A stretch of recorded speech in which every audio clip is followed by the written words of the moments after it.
Are we better cool? Dude, I don't know what you're talking about. Beautifying this is what. Yeah, I gotcha. Okay. Okay. You look great. I know, right? Handsome. Welcome to Season 3 of On Your Radar. I'm your host, Tom Farley. On Your Radar is an in-depth series exploring the latest issues surrounding mental health and substance use topics. Brought to you by Rosecrance, a leading provider of behavioral health services in Illinois, Wisconsin, and Iowa. This is my first episode. I'm very excited about that, and very excited about my very first guest. I'd like to welcome Dylan Truskin. Dylan will share her family's story of navigating addiction and how becoming a TikTok creator helped with connection and healing. How you doing, Dylan? I'm wonderful. How are you? Fantastic. This is going to be fun. Really excited to have you because you're a storyteller, and that's kind of what I am too. So I understand, the healing capacity of being able to tell our story. So why don't you start us off? I mean, it's really more of a journey, but tell us, get us started with way back when. What was your life? What was your world like? When you kind of launched yourself into this healing journey. Yeah. I started making TikToks in 2020.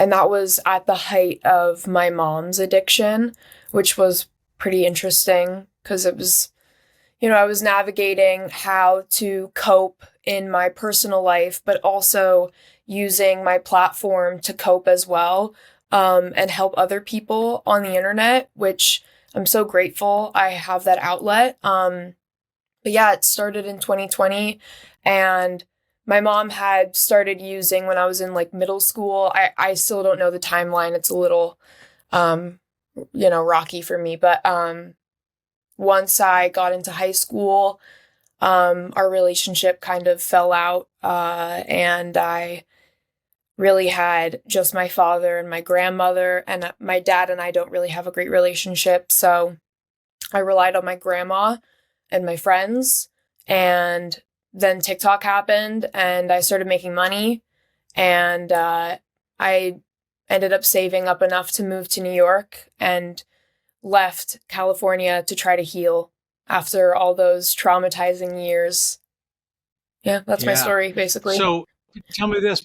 Yeah, that's, now let's dig a little deeper. So you mentioned your father first. Was that the first person kind of in your orbit that you saw had, an issue with drinking or substances? Did it start there? Yeah, definitely. My mom, when they first started dating, I think it was already an issue. But my mom was young. She was 22 when I was born and 21 when she got married. So there were other priorities, I guess. And once I was 4 and my brother was 2, my mom left my dad because the drinking got so bad, and he had to change his life and get clean and stay sober so that he could have me and my brother in his life. I do also think it's really interesting though, because my mom and my dad are so different, the way that they speak about their addiction and the way that they use it for good. Oh, yeah.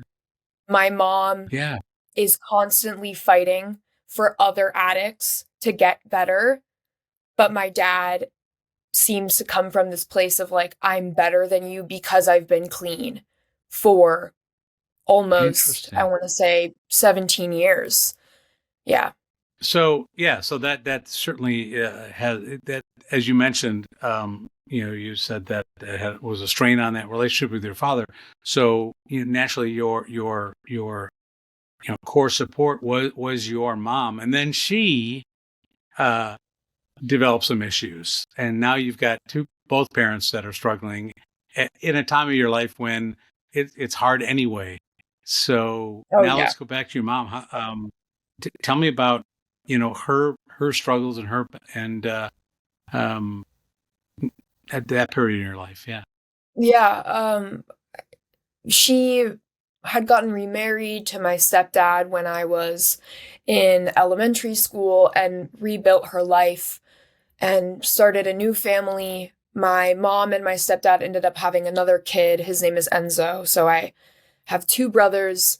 And it was looking back at that period of my life, I felt so safe and loved in that house with my mom and my stepdad.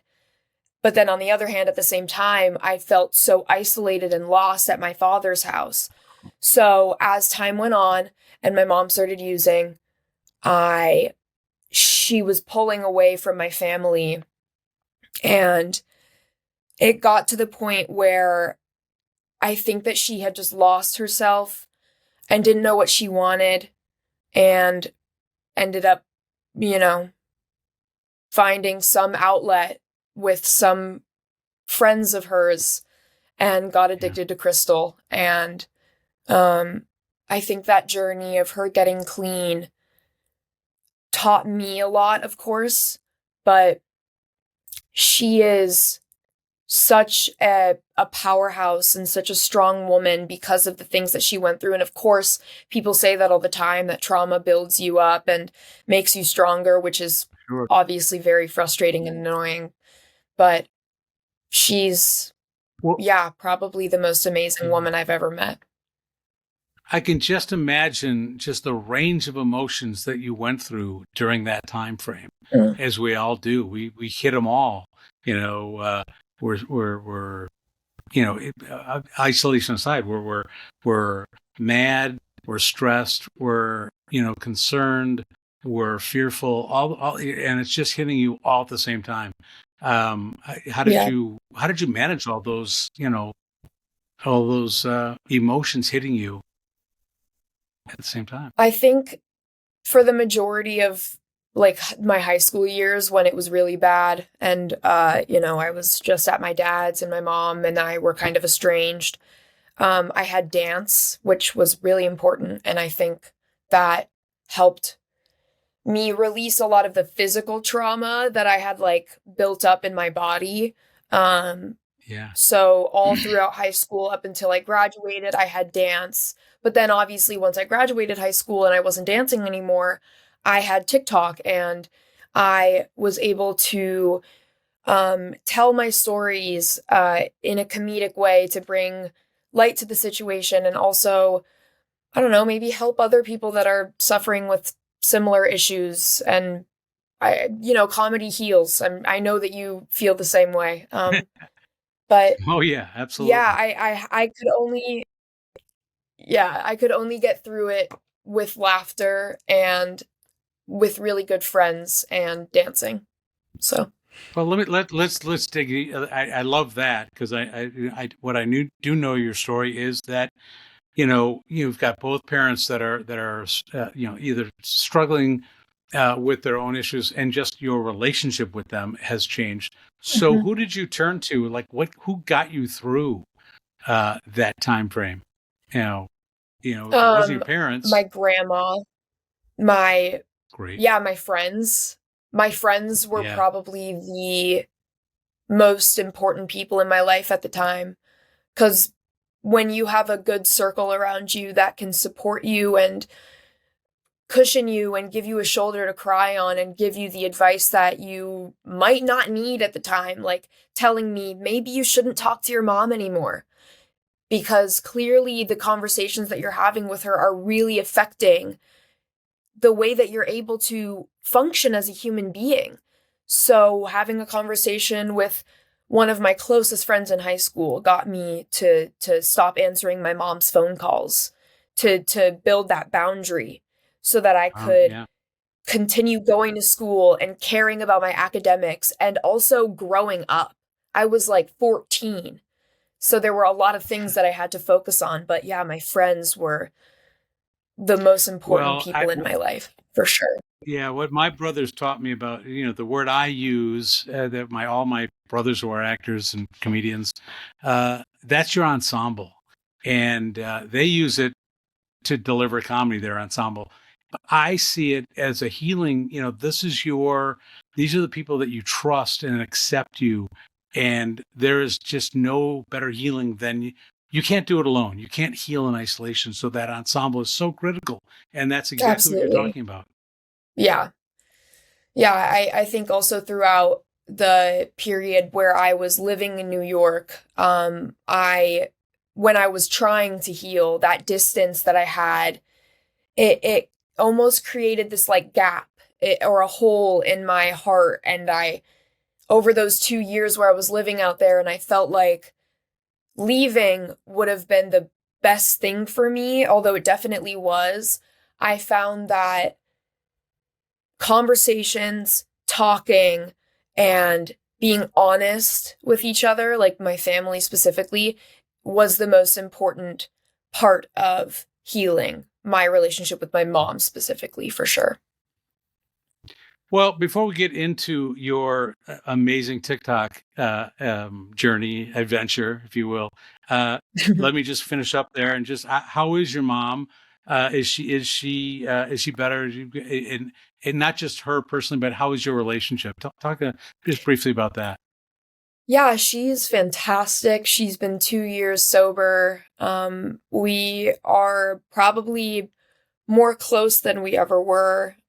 She's like my best friend. I think that the drugs definitely kind of made her brain a little bit younger, so she definitely acts more like a teenager than my mom, but I am just grateful that she's back in my life, and she is wise beyond her years because of all the things that she's been through, so she can give me lots of great advice for many of the small issues that I'm going through in comparison to what she was experiencing. Oh, that's gotta feel wonderful to have that back in your life, to be able to talk Oh about yeah. those things.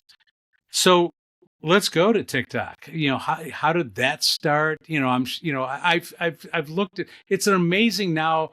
Social media is amazing. It's given us this this timeline of memory. You can see people heal along the way and see their stories change, and Mhm. that's so wonderful to be able to go back and reflect. So I'm asking you now, like, so start us off that journey. What were you like at that time? What were you feeling, and how did that change, and where are you today? When I first was making TikToks, I was living at my dad's. It was during COVID, and things were really weird in the world. So I was just posting Mm. random videos. It was nothing serious. And then all of a sudden, one of my videos got like millions of likes. And I think accumulated now, if you were to look back at it, it probably has like 35 million views, which is an unfathomable number I can't even think about. But that started it all. And that was March of 2020, right when COVID hit. And then my videos were mainly just like family stuff and funny things. And then I started gaining followers, and I had this passion for politics, and which sounds weird because it's a messy arena, but I wanted to go to school for political science. And at the time during 2020, during the summer, it was real heated over here in the States. So I was making a lot of political content on my TikTok. And then I got kicked out of my dad's house in June of 2020 because we were getting in fights every day about whatever it was, the president, George Floyd, coffee, dishes. And I ended up getting kicked out. And then I started living at my grandma's. And then I started making videos about my relationship with my dad. And that changed everything because I had to Really? get over that boundary, Yeah. that like mental barrier that I had in my brain. I felt like the entire world would make me feel even smaller than my dad made me feel, but it was the exact opposite. I felt so validated by the internet, people with similar stories and experiences, and it changed everything. And after that first video that I had posted of me telling a story of like what it was like growing up with my dad as my dad, I got comfortable and I started posting more stories. And I think that's what got people interested in my videos in a way, which I'm so grateful for, because I love telling stories and I love talking about my life. Kind of Yeah, conceited, it's but healing. It's so great. And if you have yeah, you absolutely. know, if it's authentic and real, people respond to it. I was going to ask you, I think you just answered it, but like, you've got just, as we all do, so many traumas that you can pick and choose from. How do you start? Where do you start? I think you started something with just one relationship and go there, but have you been able to kind of one by one kind of chip away at all these other traumas and um, Yeah. I think it's definitely a slow journey. I don't yeah, want to air out my whole family life on the internet all in, one day. But those stories got easier and easier to tell, and also scarier to tell. The stories of my dad were so I felt so comfortable, honestly, telling the internet, because I felt I was so afraid of him, and I just wanted someone else to feel afraid of him as well. And once I got that, and I knew yeah. that other people had similar fathers, and I was just validated and told, yeah, that's not normal, I got the courage to start talking about my mom's addiction and the fact that my baby sister got put in foster care Mm, and other random stories, like the stories behind my tattoos and what the meaning behind all of those are. And always great.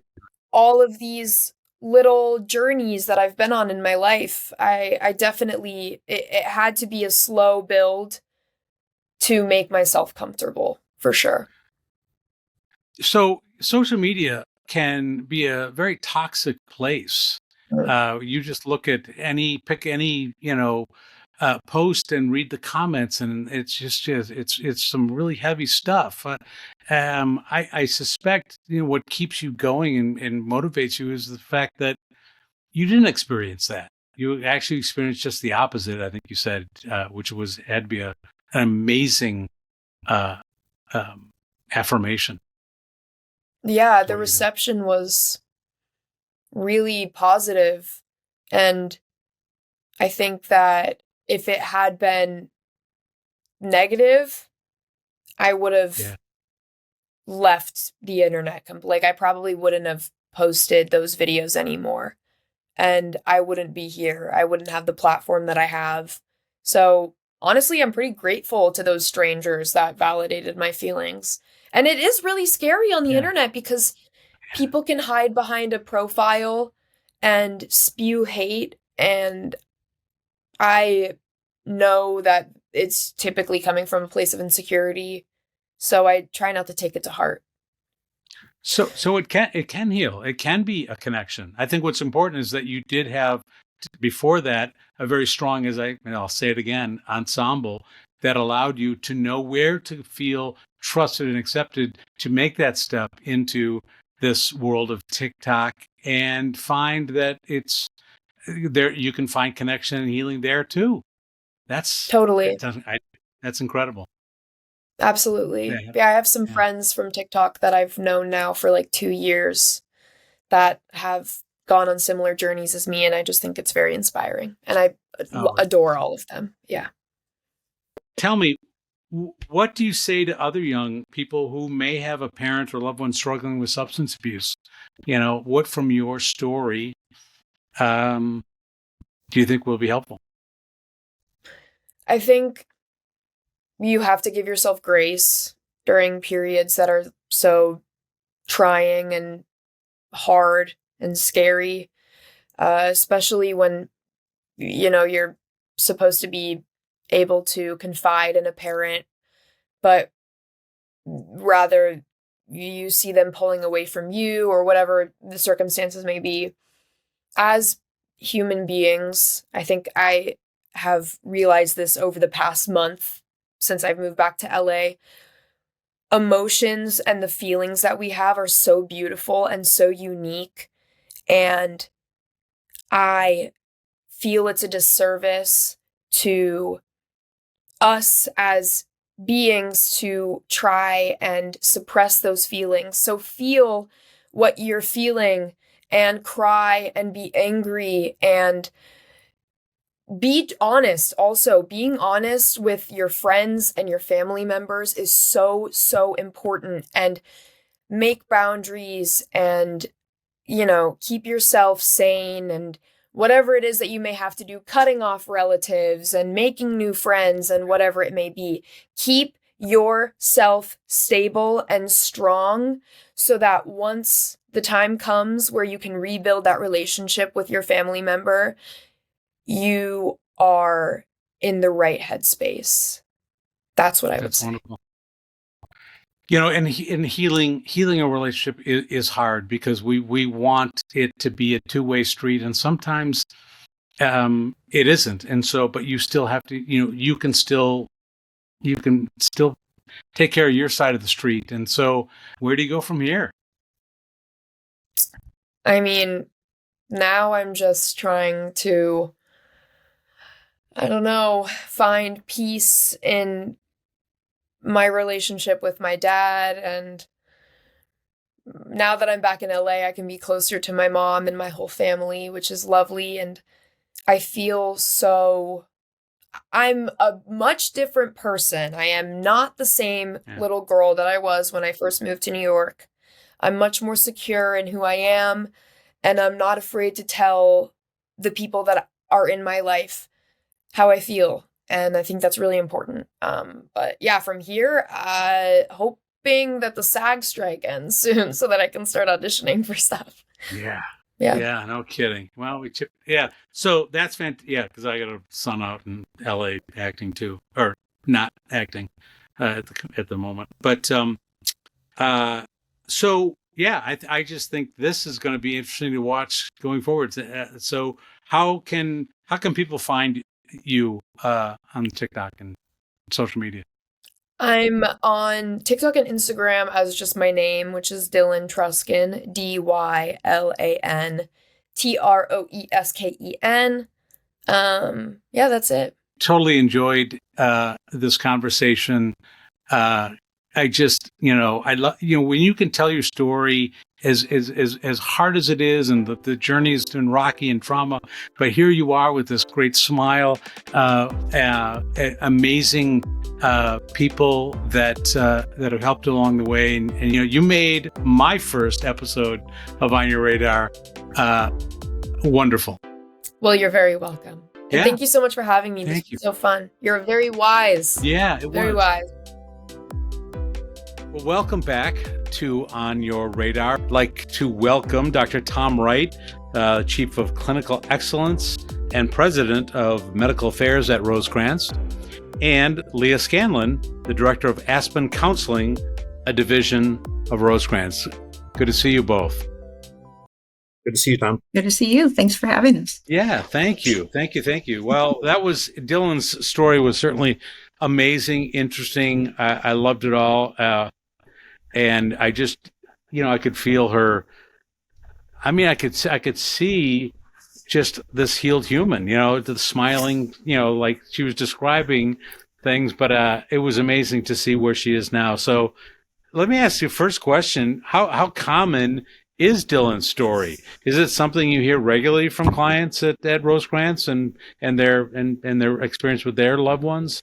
Yeah, I think it's a common story. Addiction is a family illness, and certainly there's an hereditary part to it, and there's a sort of a learned nature part to it. So it's not uncommon to have generations of that, with the kids that we see at Rosecrance or even the adults that we see at Rosecrance. I would agree. I think on the outpatient side here, especially with the onset of the pandemic, we're seeing more of that, and it's sort of fractured families that are reaching out for help because, the the aspects of COVID, like the increased isolation and the schedules completely turned on its head, and they had to do remote learning, and so a lot of those variables, I think, just amplified maybe what was already going on, and and definitely kind of ramped up that dysfunction in a sense. What was interesting to me is that, when I came into this, knowing about Dylan as a TikTok influencer, whatever you call, whatever they're calling themselves, I thought, well, okay, that's we're using that for a connection, but instead she talked about this foundation that she built before she did this. I thought, like, is that a real connection? But she really made sure that she talked about this connection he had before that, this ensemble, the therapist that she had, and that, I think that was really important. I think instead of running right to social media, I think the balance there. Do you agree? Yeah, I think any healthy recovery from substance use, mental health illness, or even just some difficult times in your lives, requires the support and the connection to others. And I'm a boomer, so how I learned to have connections to others is face to face. I understand. I just raised a child who's 21. I understand. I see kids all the time, but I understand the connection that social media, including TikTok, has, and how it can be so nurturing for them. And as Tom, as you put it, their ensemble, their family in many ways. So, I may not at my age understand it in a way that it works for me, but I can empathize and understand that it works for them. And I see the power of it and really appreciate the power of it. I think, yeah, I was just going to say, touch on that, Tom. You mentioned it's, these friends that she sort of turned into family, and they were sort of her surrogate family when she needed that, and to kind of help fill in the gaps. And yeah, I mean, a lot of these younger generations, we're seeing, connections that are formed virtually at first, and then sort of nurtured over time and become, deeper, more meaningful connections. But, I think just in the larger sense, these, younger generations that really have this core group of friends that are sort of surrogate family in many ways. So help us. Let's jump. Let's jump way before that. This healing started. Help us understand how substance use affects people and their relationships and their family dynamics. Where was she? What started all this? Need to heal. Like, where was she? What was happening there? Well, I think everybody's story is a little bit different and what's happening. I don't think there's a typical one for substance use. I don't think hers was atypical, though, either. She was a young child who needed her parents and needed her dad and her mom to be there for him. So, just as we all do, to support, to give the physical needs, housing, food, going to school, things like that, as well as the nurturing needs. And preoccupation with substance abuse takes away adults' ability to do that. So she had less and less during a very vital time in her life when she needed most of that, even to the extent of some of the physical needs that she needed, being taken to school, as she said, or, sort of the other things she might need. So I think it has a little bit different effect on kids.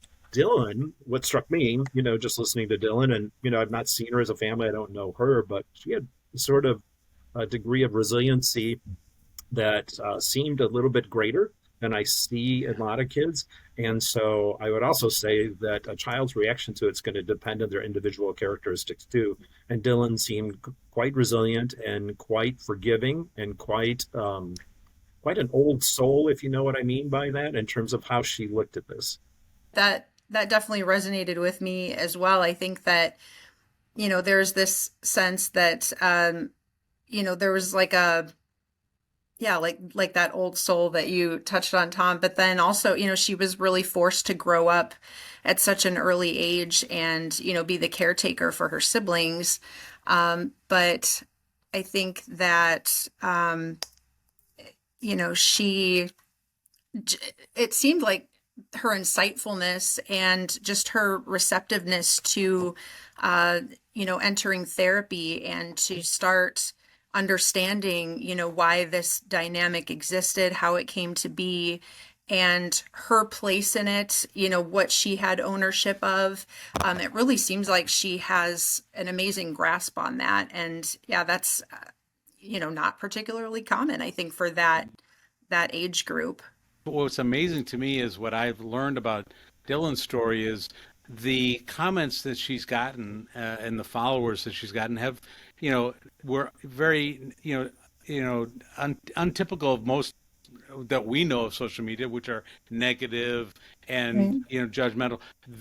She's had the exact opposite responses. People are saying, "You've helped me. That I've had this situation." So, how is her resiliency and talking about it helped others? How do we see that? When I think of resiliency, what we know about resiliency as a science is some of it's genetic, some of it's learned. I also know that as a psychiatrist, we all have different ways of managing difficult conflicts that we have, difficult times, difficult issues. And some of those ways of managing them can be what we call, in my field, immature or very mature. Some very mature defense mechanisms or way of managing it are things like humor and empathy. And those are some of the higher, and if you can laugh at yourself, that's the highest level of managing it the way all do. And it seems to me that's what she has a lot of. So she's learned some conflict resolution and some internal means to sort of manage some of that conflict at a very mature level. And humor probably being the most of it. I've looked at some of her TikToks. She's very funny, and she says even that interview, she said how she managed a lot of that was by laughing and by having fun. I think she gives that to others too. And that's the empathic part. So that's what they borrow from her to help support themselves. I think demonstrating that level of vulnerability and, sort of putting that out into the ether, as you will, to sort of, demonstrate that that's okay, and that it's not always going to be a straight shot to healing. It's definitely not a linear journey by any means, and I think she's lived that and shown that in her daily life, and that resonates really, really well with people that are in their own journey. And I know she mentioned that she's got followers of all ages that are leaving positive comments, and that sort of struck me as well, that she's having such such an impact on generations. And you've got folks that may be older, and that maybe tumultuous time in their life is in their far in their past, but it's still it touches on those feelings, and it still sort of brings that back up when they can see her living out her journey of healing and recovery.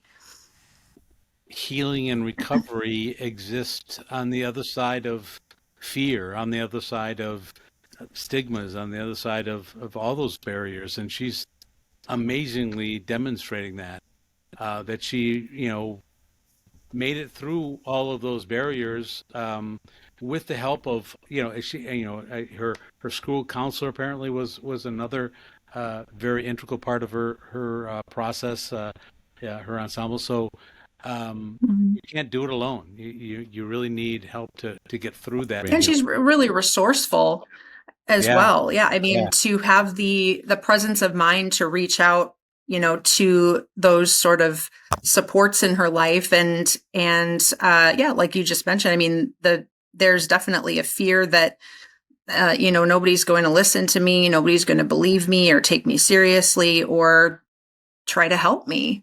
And she was, living proof that, kind of crossing to that other side, and making good use of the resources that she had available.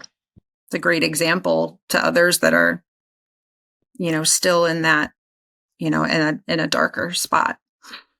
And what occurred to me when you said that, Tom, too, was that I've been in this field 20 years, and so I've treated a lot of kids through Rosecrance during that time. And one of the most important factors that we know for recovery with kids after they leave Rosecrance is their peer group, like she developed. Now, she was very wise in choosing a peer group that could support them in recovery and just only, her resiliency and her pathway. It is the single most difficult thing we do at Rosecrance is trying to help our teens develop a support system that's healthy for them versus not healthy. These are teens. The people that are important to them are other teens. And if their life so far has been that of substance use, those are often the teens. And we have to convince them to give them up. That is a very hard thing for us to ask them to do and a very hard thing for teenagers to do. Adults, as we go through it, we see how difficult it is. So she chose wisely and as reap the benefits of that.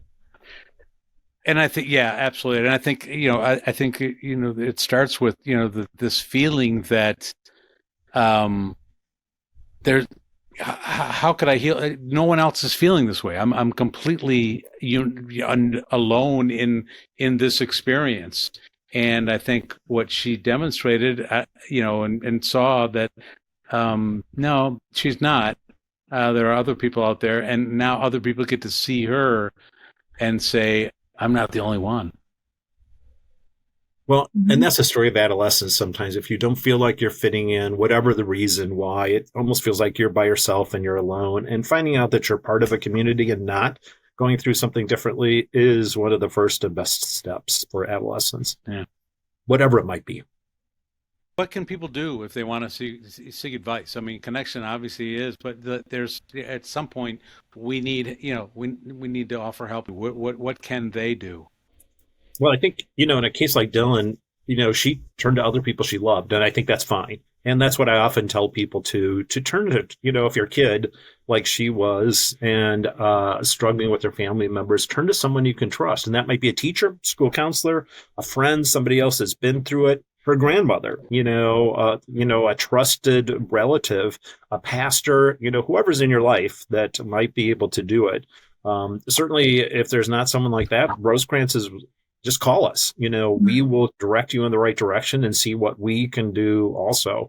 Families Anonymous is another really good connection that there's meetings many places, and you can go to familiesanonymous.com and you can look for a meeting close to you too.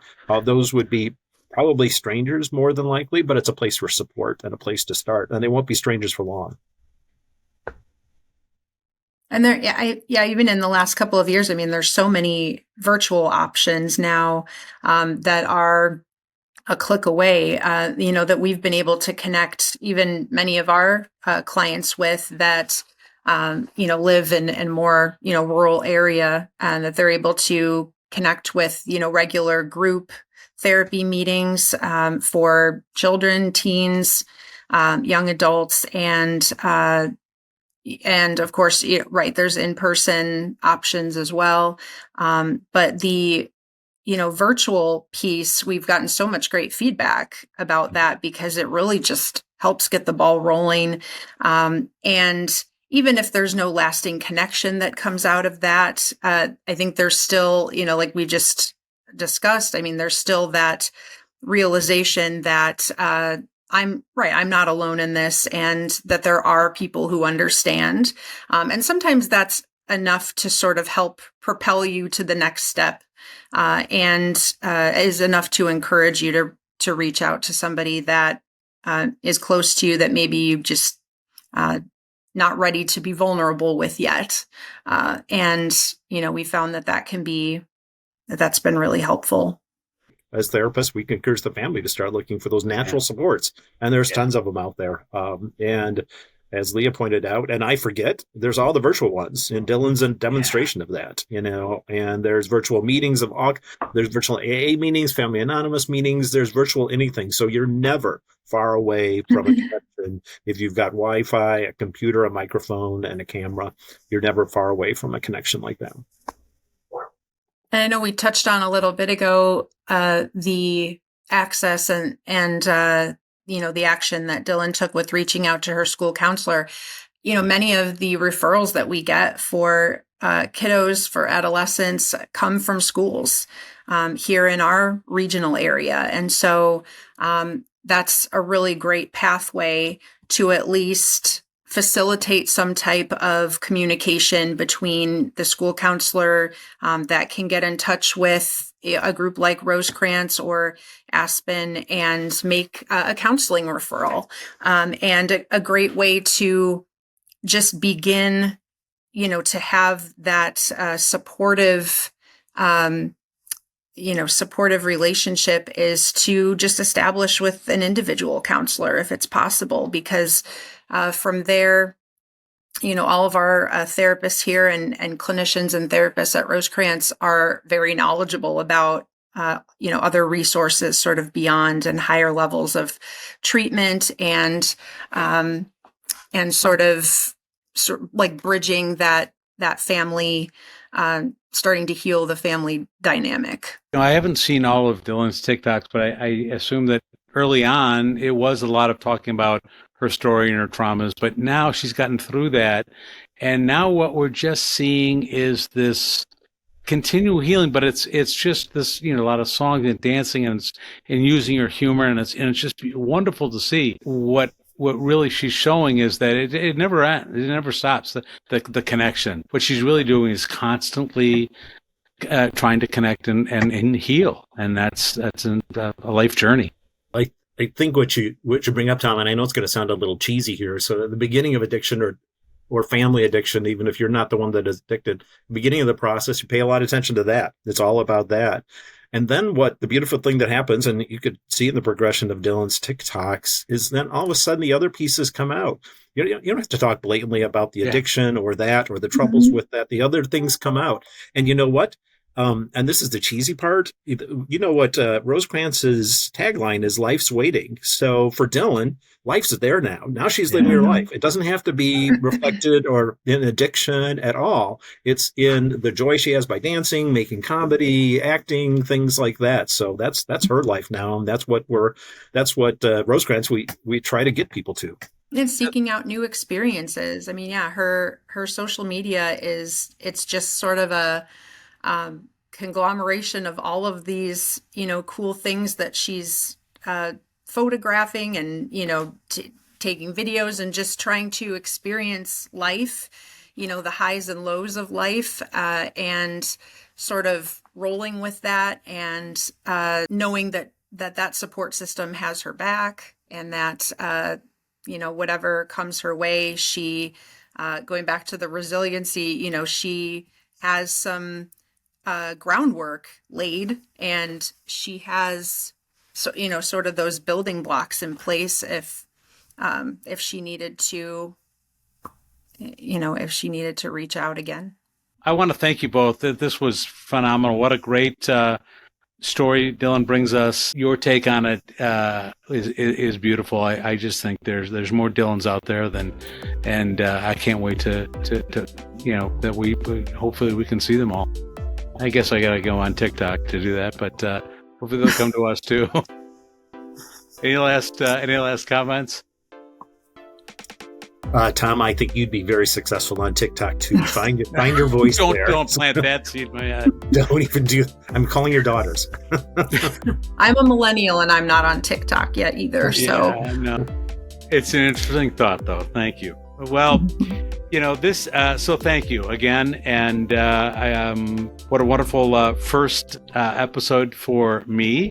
But this is On Your Radar, a podcast series produced by Rosecrans with locations in Illinois, Wisconsin, and Iowa. Help is just a click away.